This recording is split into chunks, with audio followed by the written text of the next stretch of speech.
Subscribe करें और bell दबाएं ताकि कोई खबर रह न जाए।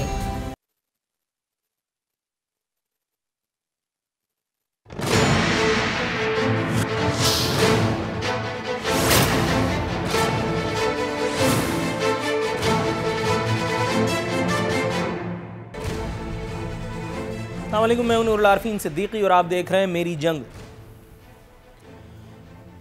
शहराम तरकई और आतिफ खान की वज़ीर आज़म से मुलाकात हुई है। इस मुलाकात में बरतरफ वज़रा ने इमरान खान साहब को अपनी अक़ीदतों, अपनी चाहतों का यकीन दिलाया है। खान साहब ने ताहम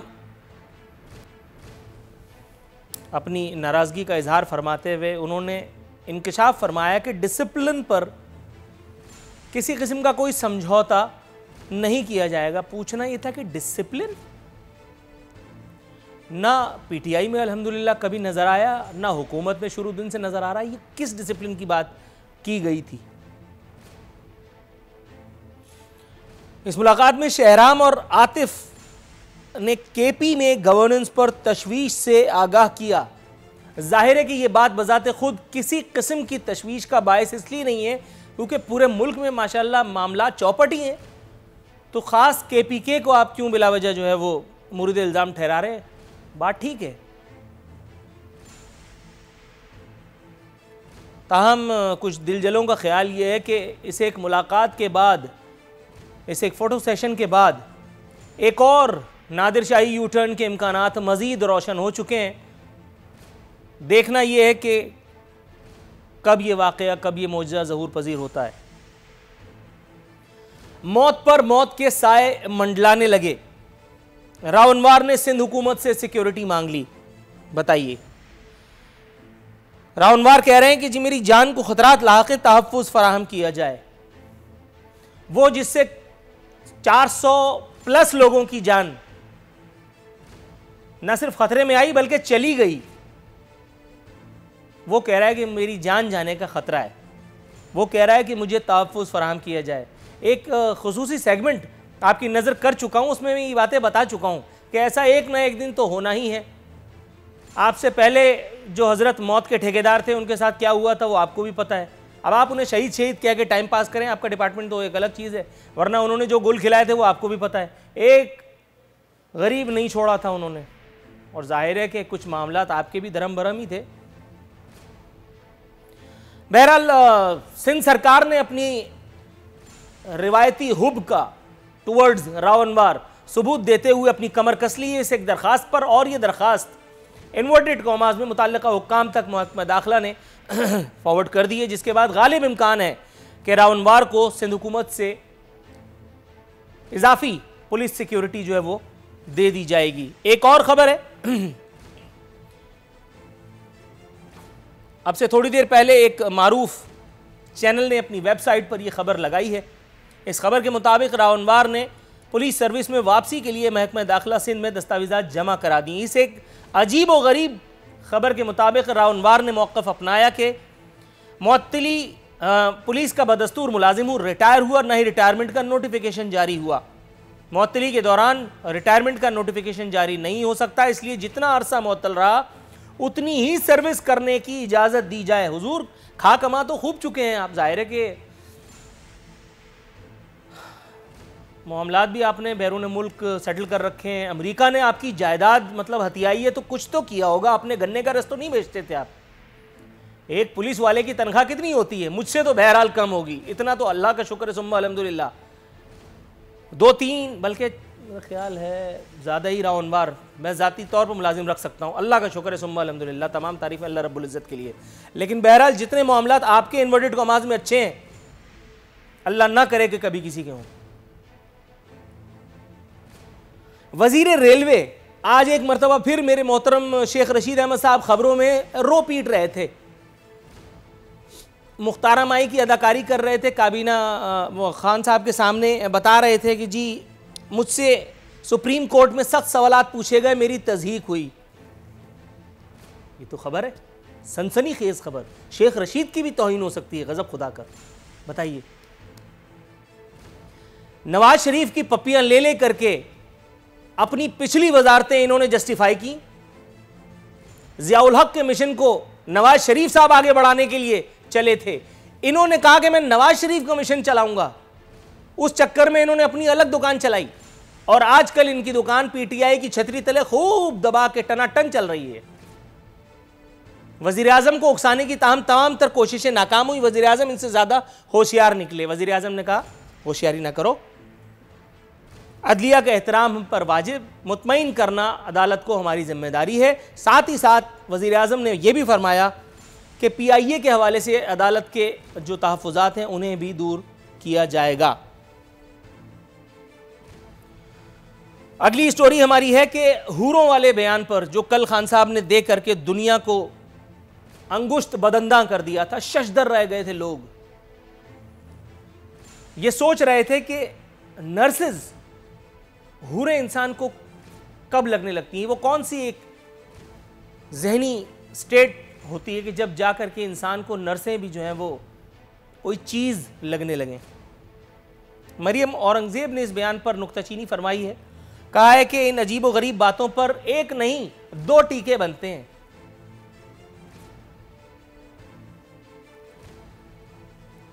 साथ ही साथ उन्होंने खान साहब पर मुल्की मईशत और कारोबार को बर्बाद कर डालने का इल्ज़ाम लगाते हुए कहा कि खुसरू बख्तियार और जहांगीर तरीन नामी शख्सियात आटे और चीनी के बहरान की जिम्मेदार हैं। मेरे साथ आज इस प्रोग्राम में मौजूद हैं, नहीं बल्कि क्यों मौजूद हैं, एक और ख़बर शेख रशीद वाली ख़बर से ही निकली है, लेकिन ये ज़्यादा इंपॉर्टेंट है। वज़ीर आज़म ने कहा है कि जी महंगाई मज़ीद नहीं बढ़नी चाहिए। किसी शख्स के घर में मेहमान आए, उसने मुलाजमीन को बुलाया, बोला नो चाय। इत्तेफाक से मेहमानों की तादाद 9 ही थी। वो काफ़ी देर तक बैठे रहे, उकता आ गए फिर भी बैठे रहे, तंग आ गए फिर भी बैठे रहे। आखिर उन्होंने कहा भाई चाय पिलानी है कि नहीं। पता चला कि भाई उन्होंने 9 चाय नहीं 9 चाय कहा था। इसी तरह खान साहब ने कहा कि महंगाई नहीं बढ़नी चाहिए। फिर इन्वर्टेड कॉमास में उन्होंने कहा आवाम को मजीद रिलीफ देना। वजीरों ने कहा जी सर। माशी टीम को हिदायत की गई है कि आवाम को ज्यादा से ज्यादा रिलीफ फराम किया जाए। गालिब इम्कान यह है कि अगले 24 से 48 घंटों में किसी न किसी चीज की नर्ख बढ़ा करके आवाम को अच्छा खासा रिलीफ इंशाअल्लाह ताला फराहम कर दिया जाएगा। और उसके बाद एक जबरदस्त किस्म की आड़ तो मौजूद है ही कि नवाज शरीफ चोर था और आसिफ जरदारी डाकू। फिर किसी पे इल्ज़ाम डालते रहेंगे और उसके बाद फिर जब कोई सवाल पूछा जाएगा तो कहा जाएगा कि जी आप जमहूरियत दुश्मन हैं और फलाने और डिकाने हैं।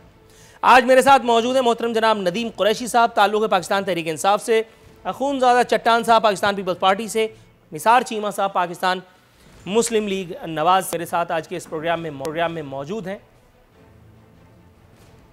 PTI वाला नहीं मतलब कहाँ आएंगे?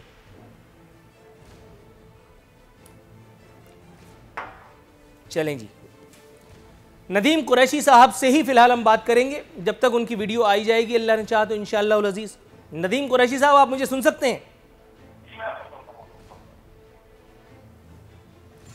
कुछ नहीं पता चल रहा क्या हो रहा है।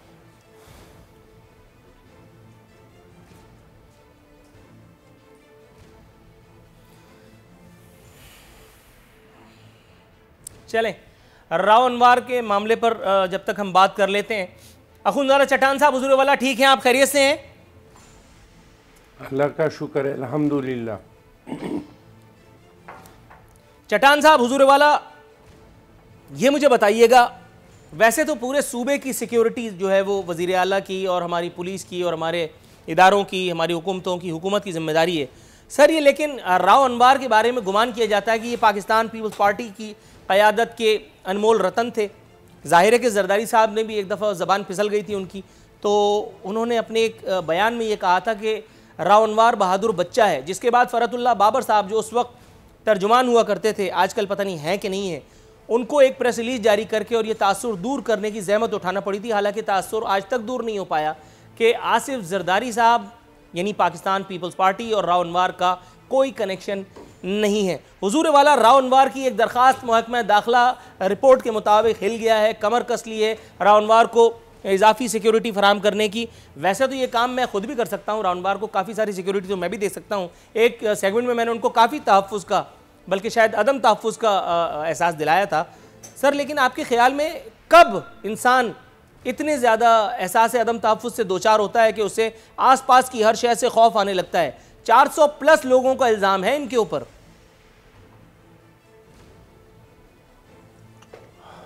बिस्मिल्लाहिर्रहमानिर्रहीम। देखिए जी, जहाँ तक सिक्योरिटी का ताल्लुक़ है तो मैं तो समझता हूँ कि ये रियासत का फ़र्ज़ है कि हर इंसान को सिक्योरिटी दे दे, चाहे वो कातिल है, डाकू है, जितना भी इन्होंने बहुत बड़ा जुर्म किया है या इस पे जुर्म का इल्ज़ाम है, उसको सज़ा देना रियासत का हक़ है और ये रियासत का फ़र्ज़ है, चाहे वो राव अनवार है, आप है, मैं हूँ, कोई भी हूँ, कि जब तक कानून उसको सज़ा नहीं दे, जब तक अदालत उसको सज़ा नहीं दे, तो उसको ऐसे नहीं छोड़े कि रास्ते चलते हुए कोई भी उसको यानी किसी के आगे नहीं डाले कि आप उसको कत्ल करें या आप इसका फैसला करें। तो ये तो कानूनी हक़ है इसका। लेकिन जहाँ तक राव अनवार का ताल्लुक़ है तो मैं समझता हूँ कि राव अनवार के साथ जो खुसूसी रियायत रखा गया है, इस पे लोगों को बहुत ज़्यादा तशवीश है, क्योंकि इस पे बहुत बड़े बड़े इल्ज़ामात हैं, छोटे इल्ज़ामात नहीं है। एक इंसान को कत्ल करना इस तरह का है जैसे आपने तमाम आलम को कत्ल किया है, जैसे आपने तमाम इंसानियत को कत्ल किया है। वो जिस तरीके से पेश हुआ सुप्रीम कोर्ट के सामने, इस सुप्रीम कोर्ट के चीफ जस्टिस के सामने, जो वो ऐसे पता नहीं कैसे कैसे बातें करते थे और लोगों को कैसे कैसे बेइज्जत करते थे। ये सियासतदान बेचारे तो इसके सामने जाते थे तो 10 बार जितनी सूरतें आयात उसको याद होते थे, वो पढ़ते थे कि यार अल्लाह लाज रखे, इज़्ज़त रखे, क्योंकि बहुत सारे लोग जो है सियासत करते इज़्ज़त के लिए। हर बंदा पैसा कमाने के लिए सियासत नहीं करते हैं। कसम खुदा का, नूरुल्लाह रिपीन साहब, हम बाप दादा की ज़मीनें बेच बेच के सियासत करते हैं सिर्फ इज़्ज़त के लिए। तो जो भी बंदा जाता था तो वो डरता था। लेकिन वो राव अनवर जिस शान से इसके सामने पेश हुआ और जिस तरीके से इसके केसेस चल रहे हैं, तो इस पे सारे लोगों को तशवीश है और लोगों को पता चल जाता है कि ये दो पाकिस्तान, एक पाकिस्तान नहीं, दो पाकिस्तान है। हुजूर वाला थोड़ा सा तवक्कुफ की इस्तदा है। पता है आपके इस जवाब पे मुझे तशवीश नहीं बल्कि मुझे इख्तिलाज क़ल्ब लाहक हो गया है। अब पूछिए क्यों? वो इसलिए कि आपने सवाल शायद सही से सुना नहीं।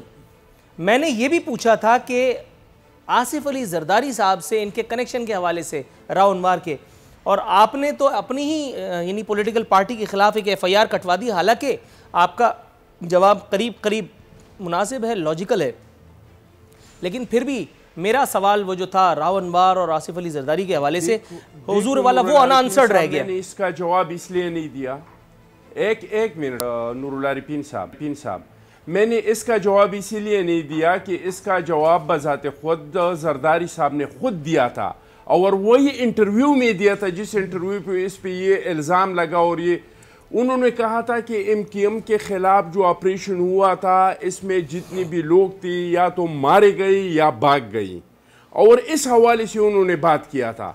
उन्होंने इस हवाले से, और मैं नहीं समझता हूँ कि जरदारी साहब का इसके साथ कोई कनेक्शन है, क्योंकि मुझे पता है कि जरदारी साहब के साथ जिन लोगों के साथ कनेक्शन है, उसके नवाज शरीफ साहब की हुकूमत ने और मौजूदा हुकूमत ने जो हशर नशर किया, तो और अदालतों ने इन लोगों का जो हशर नशर किया, अगर इसका कनेक्शन जरदारी साहब के साथ होता उसको चौकों पे सजा मिलता। Noted sir, noted sir. लेकिन ये जो सुप्रीम कोर्ट में जिस शान से पेश हुआ और अभी इसके साथ जो रायतें हो रही हैं, तो इससे पता चलता है कि जरदारी साहब के साथ इसका कोई ताल्लुक नहीं है। Right sir.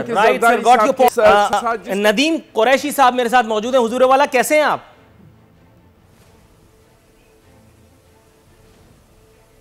जी अल्लाह का शुक्र है, आपकी दुआ है। अल्लाह का वास्ता है। हुजूर, गोया ये बज़्म जो है वो फीकी फीकी सी थी जब तक आप नहीं आए थे। मेरा पूरा फतवा चला गया, मैंने बाकायदा पूरी लंतरानी कर डाली और आप नहीं थे तो कुछ अच्छा नहीं लगा। लेकिन चलिए, अब जो आपकी किस्मत में नहीं था वो आपको ना मिल पाया। मैं अपना सवाल थ्रो करता हूँ, कोशिश कीजिएगा बिटवीन द लाइन अगर जवाब दे सकें तो इनायत होगी। हुजूर वाला, आपसे पहले तो एक पर्सनल नोट पे एक बात पूछना चाहता हूँ। खुदा न खास्ता कभी किसी अस्पताल के दौरा करने का इत्तेफाक हुआ है?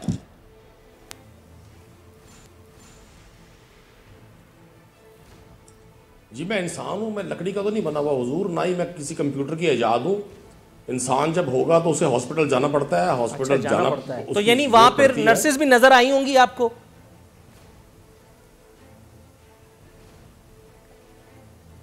देखिए नूरुल आरिफीन सिद्दीकी साहब, मैं आपको एक अर्ज करूं, अल्लाह ने ना आपको बड़ा बासलाहियत पैदा किया है। वो तो मैं भी जानता हूं, इसीलिए अल्लाह ने मुझे यहां तक पहुंचाया। थोड़ा सा सब्र तो कीजिए, अंदाज में प्रेजेंट करने के लिए अभी तो खेल शुरू हुआ है, जरा थोड़ा सा। अभी आपने फरमाया आप अपनी मतलब सर आप अपना तारुफ हवा बाहर किए। नूरुल आरिफीन सिद्दीकी को पीटीआई का सोशल मीडिया ब्रिगेड जितना अल्हम्दुलिल्लाह चाहता है और मेरे हर प्रोग्राम को जितना पब्लिसाइज कर रहा है, जितनी तबर्रेबाजी हो रही है, वो तो खैर वो तो खुद मेरा तारुफ है।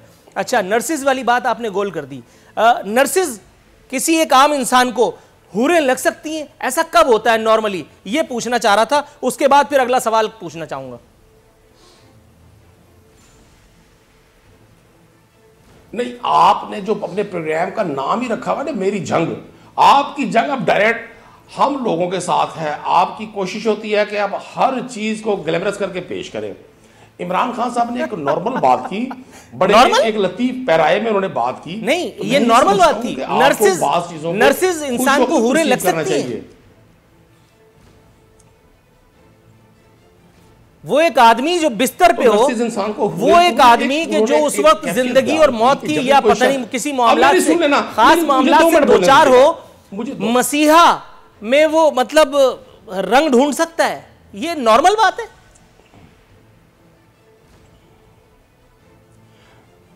अच्छा, अब नूरुल आरिफीन साहब एक प्रोग्राम का स्टेप को तय कर लेते हैं। आप 1 मिनट बात करेंगे, मैं 20 सेकंड बात करूंगा। आप जब दरमियान में ये बॉलिंग करवाना शुरू करते हैं ना, तो फिर वो सारा माहौल डिस्टर्ब हो जाता है। चले मैं अपने असल सवाल पे आता हूं। ये जवाब जरा मुश्किल है। हुजूर वाला ये मुझे बताइए, वजीर आजम ने इरशाद फरमाया कि महंगाई मजीद नहीं बढ़नी चाहिए। अपनी माशी टीम से खिताब करते हुए उन्होंने कहा आवाम को मजीद इन्वर्टेड कमाज में रिलीफ दिया जाए। हुजूर वाला, इसका मतलब यह है कि आने वाले कल या परसों या तरसों में इंशाअल्लाह ताला फिर किसी चीज की कीमत बढ़ा दी जाएगी। और इल्जाम जाहिर है आसिफ अली जरदारी जिंदाबाद, नवाज शरीफ जिंदाबाद, हो सकता है इल्जाम भुट्टो और ज़ियाउल हक तक भी चला जाए। मतलब ये तो वतीरा है पाकिस्तान तहरीक इंसाफ का। क्या कहेंगे हुजूर वाला, बिटवीन द लाइन?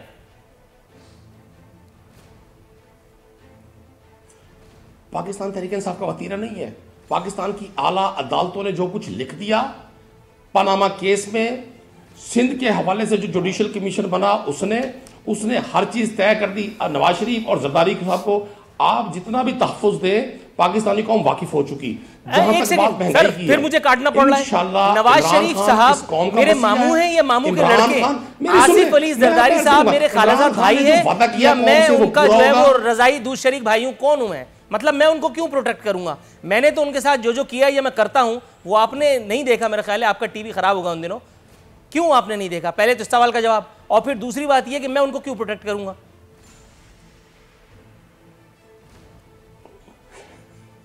सिद्दीकी साहब, मैं कर्ज कर रहा हूं। अब आप चीजों को अगर मिक्स करेंगे ना माजी के साथ, तो फिर बड़ी तवील बात है। नवाज शरीफ साहब को और आसिफ जरदारी को पाकिस्तान की आला अदालतों ने जो उनके हवाले से वर्डिक्ट दे दिए, वो तारीख का हिस्सा रहेंगी। उसमें इमरान खान साहब कुछ कहें ना कहें।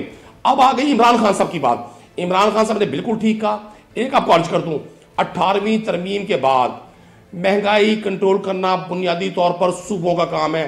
सिंध में गवर्नमेंट पीपल्स पार्टी की है। अगर आप सिंध में बढ़ने वाली महंगाई को भी हमारे खाते में मिक्स करेंगे तो फिर वाजे हो जाएगा कि आपने ये मेरी जंग सिर्फ हमारे साथ रखी हुई है। मैं आपको अर्ज करूं, इमरान खान साहब ने जिन हालात में इस मुल्क की बागडोर संभाली, ये किसी कमजोर आसाब के शख्स का काम नहीं था। इमरान खान नहीं, लेकिन बात ये, एक मिनट सर, देखिए खुदा पता है क्या, आप खुद फुल टॉस दे रहे हैं। मैंने बल्ला जमीन पे रखा हुआ है, लेकिन आप खुद फुल टॉस दे रहे हैं। मैं क्या करूं? 2 मरतबा आपने मुझे मौका दिया है, एक मरतबा तो मैं चूक गया। मेरे हाथ में एक खबर मौजूद है, एक एडिटोरियल मौजूद है, मैं पी गया। मैंने कहा चलो यार आपको शिकवा होगा। लेकिन ये जो बात आपने की है ना, ये जरा थोड़ी सी काबिल एतराज है। निसार चीमा साहब से मैं इल्तिजा करूंगा, हुजूर थोड़ा सा मैं आपसे माजरत चाहता हूं। मैं जरा पहले नदीम कुरैशी साहब से निमट लूं। ये इन्होंने मुझे अच्छा खाने कमाने का मौका दिया है। सर, आपने अभी मतलब आपने अभी इरशाद फरमाया कि इन लोगों से मेरी रिश्तेदारी है। आपने अभी कहा कि अदालतों का हुक्म और आसिफ अली जरदारी और फलाना और ढिकाना। सर, भरम चकना चूर हो चुका नामी आर्टिकल में हिना परवेज बट साहिबा लिखती हैं, जरा गौर से सुनिएगा नदीम कुरैशी साहब। माजी में बड़ी सूरत से ऐसे सियासतदानों की टीवी कवरेज पर पाबंदी का हुक्म जारी कर दिया जाता था जिन्हें अदालतों ने नाअहल करार दिया होता था, लेकिन अब ऐसा कुछ भी नहीं हो रहा। एक अदालती नाअहल शख्स न सिर्फ हुकूमती अहम इजलासों में बैठ रहा है बल्कि खुल्लम खुल्ला शतरंज का खेल भी रचा रहा है। हर अहम तरीन माशी और सियासी पॉलिसी साजी में उसकी शमूलियत के बावजूद अवाम के लिए उसे सहना महाल हो चुका है, क्योंकि उसका हर तरियाक जवाल को दावत देता है। अवाम की बस हो चुकी है और वो ये खुल्लम खुल्ला कह रहे हैं कि मेरे पास तुम हो का भरम चकना चूर हो चुका। एक तो यह है। दूसरी बात, ये जहांगीर तरीन साहब के बारे में बात कर रही थी, मैं खुल करके बोल देता हूं, इनको खैर खातून है, थोड़ा सा मेरे ख्याल मामलात भी होते हैं। दूसरी बात, आपने कहा कि मेरी जंग मैंने पीटीआई के साथ शुरू की हुई है, हुकूमत के साथ शुरू की हुई है। हुजूर वाला, ये जंग मेरी सूबे सिंध की हुकूमत के साथ भी है, अब उसमें कोई भी बैठा हो। ये जंग मेरी खैबर पख्तूनख्वा के साथ भी है, ये जंग मेरी तमाम दीगर सूबों के साथ भी है, उनकी हुकूमतों के साथ भी है। ये जंग मैं फी सबीलिल्लाह लड़ रहा हूं और वो भी आवाम के मफाद में।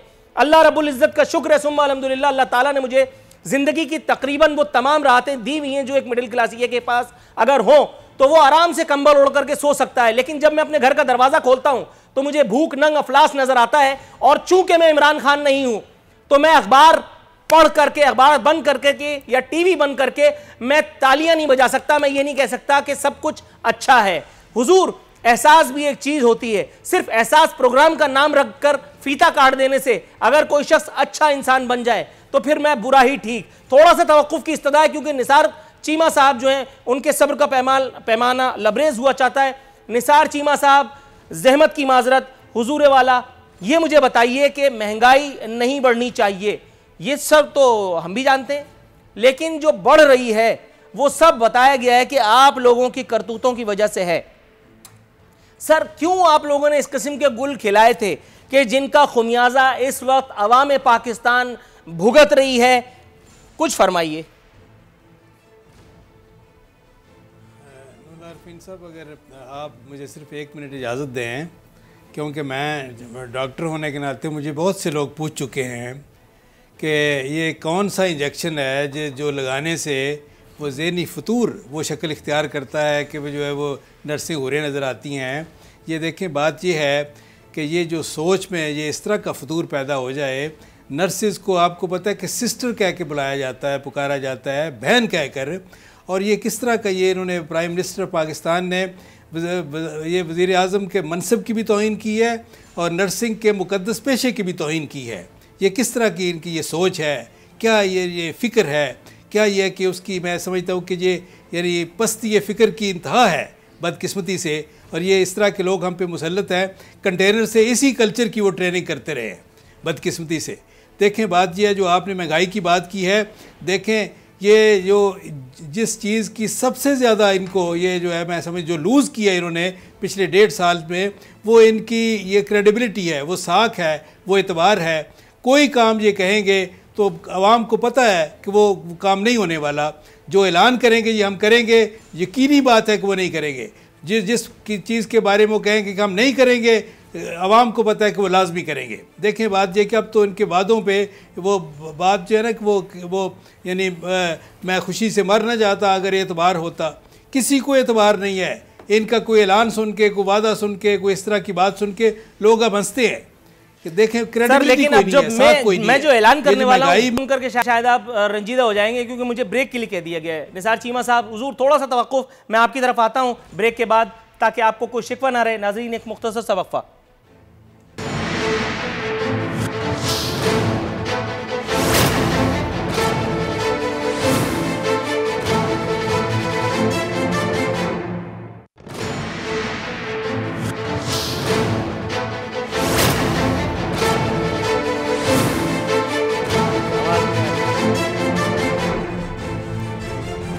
वेलकम बैक नाजरीन। बदस्तूर हमारे मेहमान हमारे साथ मौजूद है। निसार चीमा साहब, हुजूर वाला, आपको गुफ्तगू के लिए मुनासिब वक्त नहीं मिल पाया। सर, मैं डायरेक्ट आप तक आऊँगा। सर, ये मुझे बताइए, गवर्नर स्टेट बैंक कहते हैं कि महंगाई में मुसलसल इजाफा, माशी सुस्त रवी बदतरीन सतह तक पहुँच चुकी, ताहम मजीद आगे उन्होंने कहा है उस पर सिर्फ इंसान हंस सकता है या सर पीट सकता है।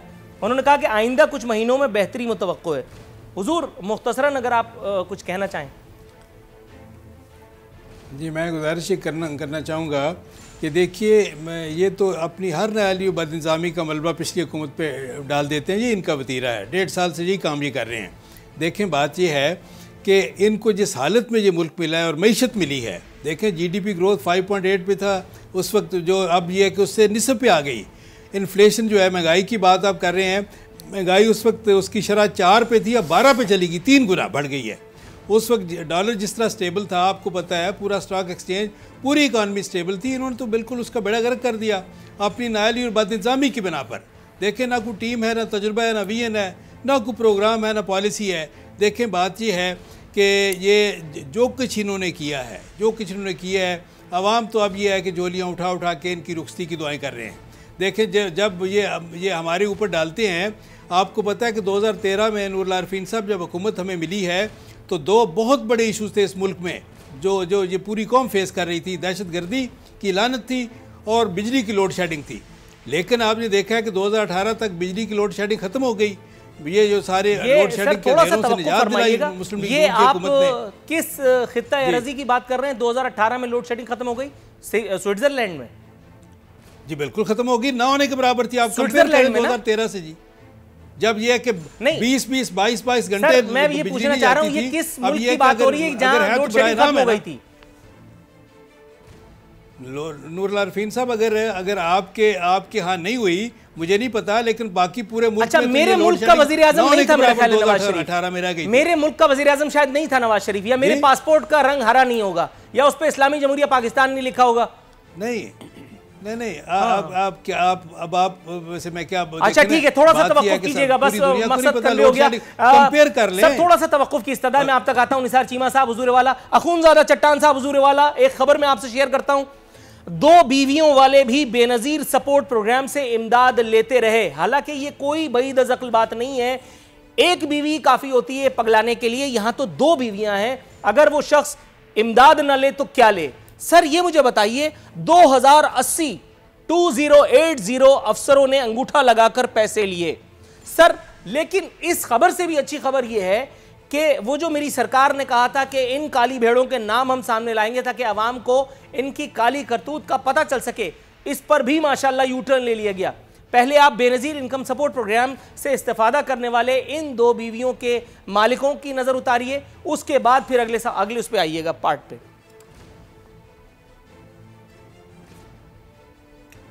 देखिए नूरुल्लाह अरफीन साहब, ये जो बेनज़ीर इनकम सपोर्ट प्रोग्राम है ये इंतहाई गरीब लोगों के लिए है।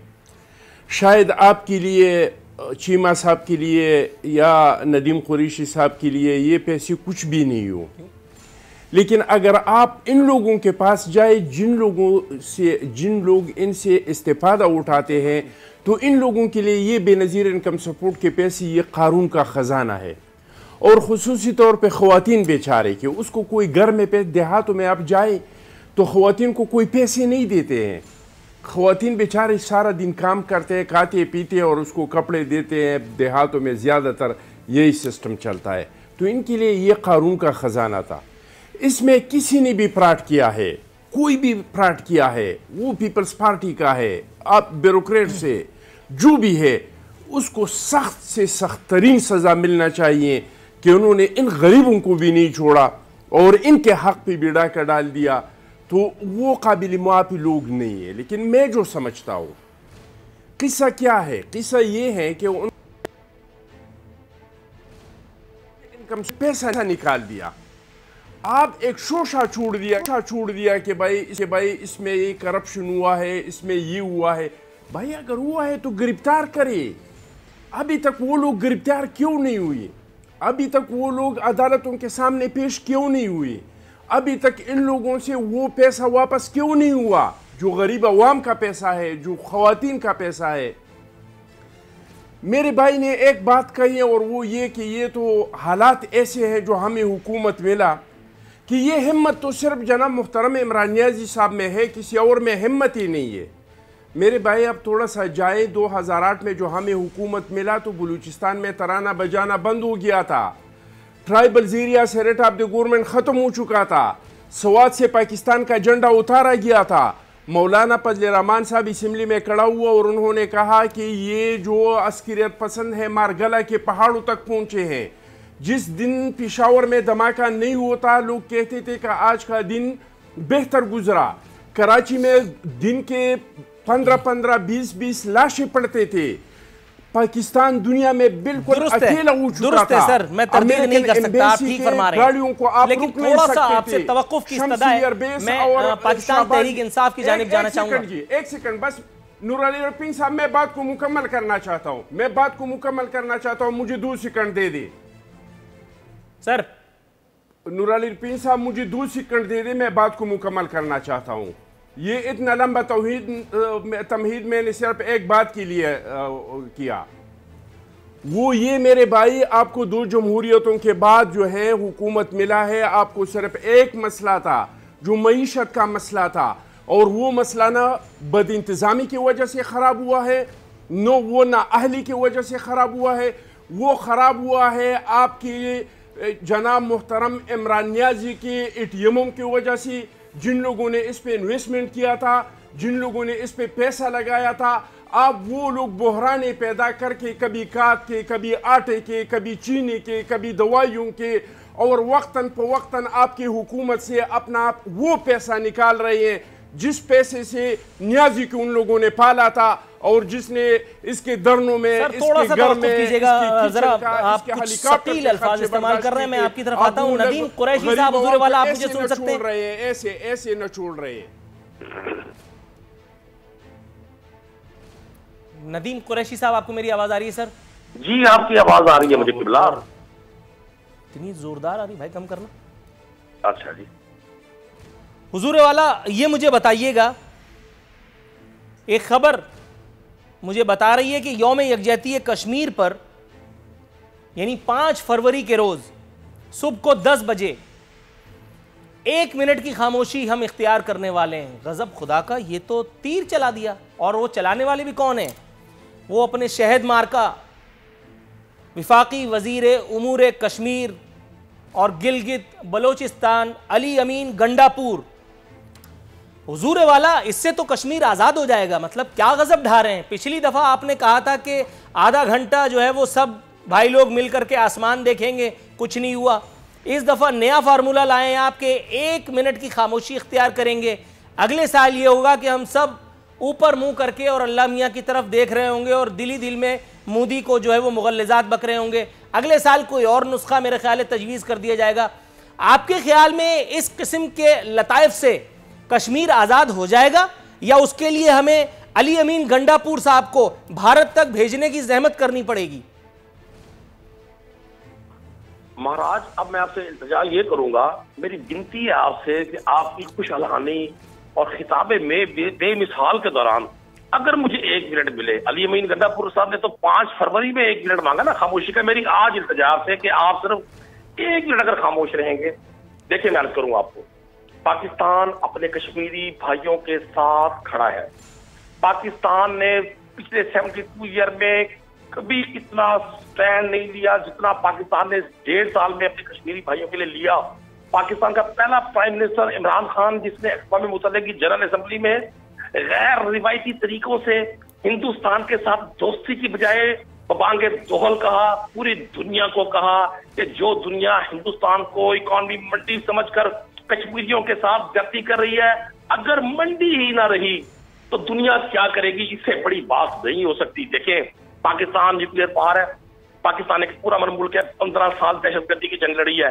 अभी निसार चीमा साहब मेरे बुजुर्ग है, मेरे मोहसिन है, ये फरमा रहे थे कि जी दहशतगर्दी की जंग नवाज शरीफ साहब ने लड़ी। मैं इनसे इल्तिजा करूंगा, कौम के सामने आप सच रखा करें। ठीक है, आपकी पार्टियों में प्राइवेट लिमिटेड कंपनियों वाला कल्चर है, लेकिन इस कौम का नौजवान आपसे सच सुनना चाहता है। जनाब अली, अगर किसी ने इस मुल्क को दहशतगर्दी से बचाया, सर यहाँ पे मुझे ब्रेक की कॉल दी गई है, लेकिन यकीन जानिए मैं ब्रेक के बाद सीधा आप तक आऊंगा ताकि आप अपने जवाब को कंप्लीट करें। मत मानिएगा, मुझे फॉलो करना पड़ रहा है इंस्ट्रक्शंस को। मैं ब्रेक के बाद सीधा आप तक आऊंगा, आप अपने जवाब को कंटिन्यू कीजिएगा। नाज़रीन, एक मुख्तसर सा वक्फा।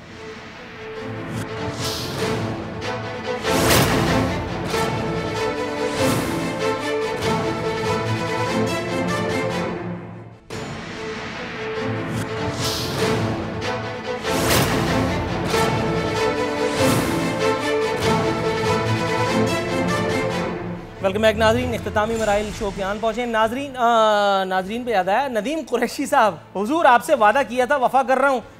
शुरू हो जाइए, 1 मिनट है आपके पास।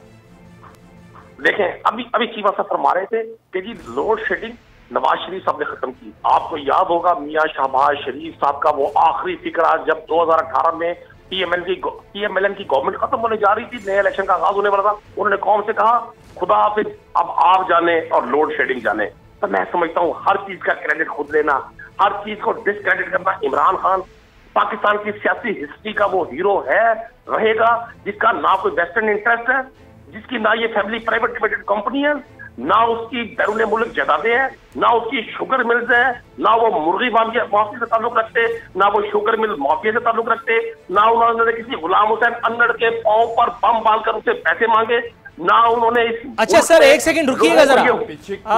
नदीम कुरैशी साहब, अलीमा बाजी सर ये मुझे बताइए, जायदादें तो है यार आपने तो फुल टॉस अपने बल्ले पे ले लिया खुंदा चट्टान साहब। चलिए अलीमा बाजी का जवाब दीजिए जरा नदीम कुरैशी साहब, वो कौन सी जादुई सिलाई मशीन है, किस कुर्रा अर्ज के किस हिस्से से मंगवाई गई थी, मुझे कितने में पड़ेगी अगर मैं चाहूं उसे लेना? आपके पास बड़ा जादू है हुजूर वाला, आप तो चाहे तो मजलूम को जालिम बना दे और चाहे तो जालिम को मजलूम बना दे। अल्लाह ने आपको ये फन दिया है, हम आपका ये फन पेश कर रहे हैं और एक दिन आएगा आप अपने मुंह से कहेंगे कि इमरान खान ने वाकई स्टेटस को की ताकतों को शिकस्त दी। वो जादुई सिलाई मशीनें जब चल रही थी तो इस मुल्क में पीपल्स पार्टी और नून लीग की गवर्नमेंट थी हुजूर वाला। हाँ। ये जब नैब केसेस एक दूसरे पे बना रहे थे, अलीमा खान कभी पब्लिक ऑफिस होल्डर नहीं रही, अलीमा खान पे कभी कोई जिम्मेदारी नहीं रही। पाकिस्तान में आज तरीके इंसाफ की गवर्नमेंट है, हम इनको थोड़ा सा तवक्कुफ सर, मैंने अपना वादा वफा किया। नदीम कुरैशी साहब थोड़ा सा तवक्कुफ के नाम पे लेते हैं। अखुंज़ादा चट्टान साहब, हुजूर आज तो आप फुल फॉर्म में लग रहे हैं सर। ये मुझे बताइए, एक छोटा सा सवाल है। मैंने इसको याद दिला रहा हूँ कि पार्टी फंडिंग भी एक केस पड़ा है जिससे हर वक्त इमरान नजीर साहब जो है जाके सुप्रीम कोर्ट के पीछे छुप जाता है। नदीम कुरैशी साहब सर, मैं आता हूँ आपकी तरफ। जरूरत है सामने लाए। अच्छा सर, अखुंज़ादा चट्टान साहब, बंद हो चुका सर, नदीम कुरैशी साहब, हुजूर वाला थोड़ा सा तवक्कुफ की इस्तदा में आपकी तरफ आता हूँ। चट्टान साहब सर ये मुझे बताइएगा, मौला बख्श चांडियो साहब ने आज कहा है और क्या खूब कहा है, लेकिन न जाने क्यों कहा है कि हुकूमत टिकटॉक और टीकों पर चल रही है। हुजूर वाला ये मुझे बताइएगा, यहाँ कम से कम हुकूमत चल तो रही है और इसका एतराफ़ तो मौला बख्श चांडियो साहब ने भी किया है कि हुकूमत टीकों पर ही सही मगर चल रही है। सर सिंध में तो वो भी नहीं हो रहा। वो आहो फोगा आईजी बदल दो, आईजी बदल दो, आईजी बदल दो, वो तो जब होगा तब होगा। सूबे का हुकूमत का डिस्क्रेशन है कि किस आईजी को रखें किसको नहीं रखें। आप मुझे पंजाब की मिसाल देंगे, आप मुझे केपीके की मिसाल देंगे, बात पहले ही से तस्लीम कर लेता हूं कि बिल्कुल दुरुस्त है। जो काम वहां हो सकता है वो यहां क्यों नहीं हो सकता। लेकिन फिर भी तवज्जो दिलाओ, नोटिस समझ लीजिए इस एक सवाल को। लड़काना में 3 साला बच्चे को कुत्ते ने काट लिया, हालत तशवीशनाक। नौडेरो अस्पताल की इंतजामिया ने वैक्सीन ना होने का कहकर बच्चे को वापस भेज दिया। अहले खाना का सुप्रीम कोर्ट और आला हुक्काम से मुतालबा। हुजूर वाला ये पहली खबर नहीं, ये पहली खुदा न खास्ता ये पहला इस तरह का सानिया नहीं, ये कोई अल्लाह न करे मेरे मुंह में खाकर अल्लाह ताला इस बच्चे को शिफा कामिला अजिला अता फरमाए। सिंध में इस तरह की सैकड़ों अमवात हुई हैं हुजूर वाला, लेकिन आपकी सरकार जो है वो न जाने क्यों ख्वाब गफलत में मुब्तला है। आप आईजी के पीछे पड़े हैं, आपको जमहूरियत का गम है। सर जमहूर की तरफ भी आपके कुछ फराइज हैं या नहीं? बिल्कुल है जी, और वहाँ पे मैं समझता हूँ कि ये सेहत हर इंसान का हक है और रियासत का फ़र्ज़ है कि उसको सेहत की सहूलतें पहुँचा दे। और मेरा ख़ुद भी मुतालबा है कि सिंध हुकूमत कोशिश करे कि जो बकायाजात है मरकज़ से वो ले ले और अपने अवाम को जो है वो उसको सेहत के दे दे। लेकिन मैं आपको एक बात बताऊँ भाई, सिंध में आप देख ले हर महीने दूसरे महीने 4-4, 5-5 जो मंसूबे हैं इनके इफ्तिताही हो जाते हैं। वहाँ पे तर जैसा एक बहुत बड़ा मंसूबा जो है वो इसका इफ्तिताह हो गया। अभी जो हम लोड शेडिंग की बात कर रहे थे, मेरा भाई क्रेडिट ले रहा था तो उनसे पूछे कि आपने 1 यूनिट की बिजली कहाँ से बनाई है, वहाँ से आपको बिजली मिल रही है, वहाँ से लोगों को रोज़गार मिल रहा है। तो कराची के हालात आप देख ले कि पहले कैसे थे, आप कैसे हैं। यही मैं आपको लाना चाहता था, हो रही है, यही मैं आपको लाना चाहता था और कातिल तकदीर ने आपको यहाँ तक ला ही दिया। हुजूर वाला, आपने इरशाद फरमाया और दुरुस्त कहा, सिंध में ही एक थर जैसा शहर भी है जहाँ माशाल्लाह तामीर और तरक्की के नए नए दरवाजे खुल रहे हैं, नए बाब लिखे जा रहे हैं। और सिंध में ही जहाँ हमारा वज़ीर आला बैठा है, सिंध में ही जहाँ हमारी सरकार का जिसको कहते हैं कि हेड ऑफिस है, वहीं एक बदनसीब शहर है जिसमें मैं बैठा प्रोग्राम कर रहा हूँ, जहाँ ना सड़क है, ना पीने का साफ पानी है, ना दवाएं हैं, ना कुछ और है। यहाँ अगर है तो सिर्फ और सिर्फ मुराद अली शाह हैं। यहाँ अगर है, इस चीज का जिम्मेदारी हमें दे दे जो हमारा हक है। राइट सर, वहाँ बल्दियात एमक्यूएम का कोई बंदा ले ले, ये काम है बल्दियात का, इनसे पूछे कि भाई ये काम आप लोग क्यों नहीं कर रहे हैं। एमक्यूएम वाले जो लेने देने के चक्कर में, वो तो आपको भी पता है, आप तो पहले से मतलब होशियार है, समझदार है, आप एमक्यूएम से पहले से निमटते हैं, आपको पता है एमक्यूएम किस तरह से लेने देने के चक्कर में रहती है। हुजूर थोड़ा सा तवक्कुफ की सजा। नाजरीन, यहाँ प्रोग्राम को वाइंड अप करना पड़ेगा। निसार चीमा साहब, नदीम कुरैशी साहब, तमाम मौजूद मेहमानों को एक मरतबा फिर शो में शिरकत पर नजराना अकीदत पेश करते हैं। यहाँ साइन ऑफ करूँगा। कल इंशाअल्लाह ताला बशर्ते ज़िंदगी फिर हाजिर खिदमत होंगे। फ़ी अमानिल्लाह।